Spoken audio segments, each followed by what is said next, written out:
Creepy Carrots. These are the 3 books. I don't think I've read this one to you, but it's pretty funny. Don't laugh when I say this word. Don't laugh. I dare you. This is written by Aaron Reynolds, and pictures are by Peter Brown, who, Big Kids, he wrote The Wild Robot and illustrated it. So he's doing the pictures. And this is called Creepy Pair of Underwear.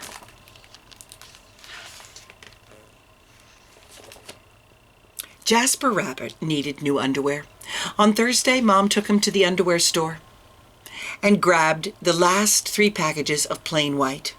But as they headed for the checkout, Jasper spotted them. Creepy underwear, so creepy, so comfy. They were glorious. Mom, can we please get these? Jasper pleaded. I think they're a little too creepy, said Mom. They're not creepy, they're cool, said Jasper. I'm not a little bunny anymore. I'm a big rabbit now. Mom agreed to buy 1 pair. That night, Jasper wore his cool new underwear to bed. Do you want me to leave the hallway light on? Asked Dad.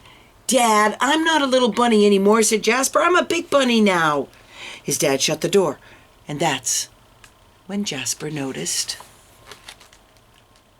the underwear glowed, a ghoulish, greenish glow. He closed his eyes. He pulled up the covers. He buried his face in his pillow. But it didn't help.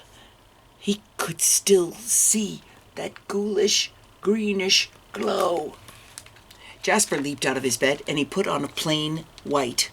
He stuffed the creepy underwear under the bottom of his laundry hamper, and he finally fell asleep. But when he got up the next day, he was wearing the creepy underwear. Jasper threw them in the garbage can. He was still a big rabbit. He wasn't scared of anything, but he was done with scary underwear. After school, Jasper was doing his homework when he heard it. A scratchy, scraping sound coming from his dresser.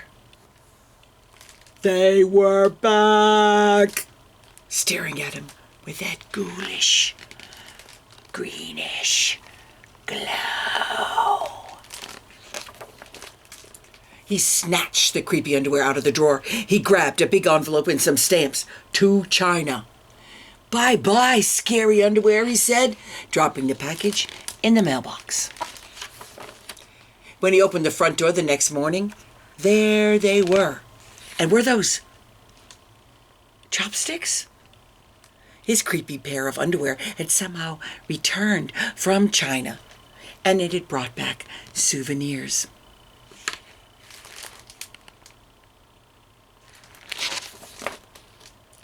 Jasper grabbed his mom's good sewing scissors. She didn't like him using them, but this was an underwear emergency. This time the creepy underwear were gone for good. At bedtime, he slowly opened his underwear drawer. Nothing. Just plain white undies. He searched under his bed. He shook out his lampshades. Phew! There was no sign of creepy underwear. He went into the bathroom to comb his ears. They were back. What's the matter with you? His mom asked. You're so jittery lately. Nothing, he yelped. A grown rabbit couldn't be terrified of his underpants. He seized the underwear, he snagged a shovel from the garage, and he rode.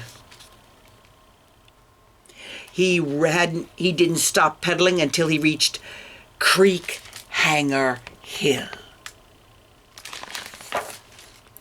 Jasper began to dig.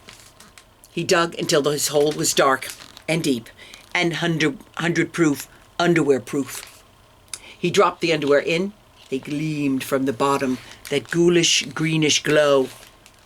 but not for long. When he got home, Jasper crept up to his dresser. They couldn't be in there. There was no way. Right? He reached for the handle. He peeked in. Nothing, just plain white. Jasper smiled and turned out the light.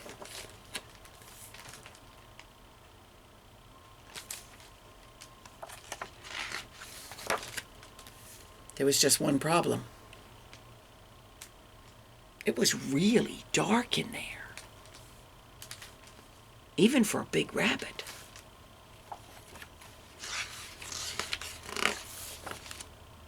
Jasper turned on the light.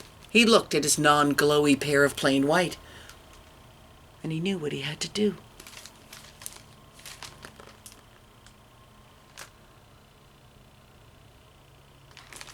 The creepy underwear were a little muddy, but they still filled the room with a gentle greenish glow.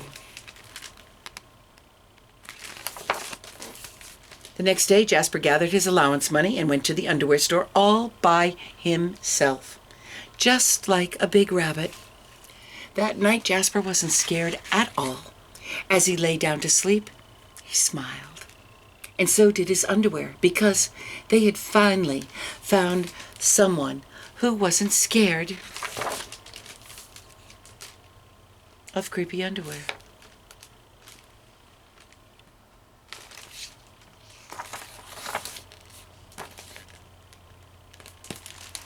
You know, it's cool. In this book, and in this one,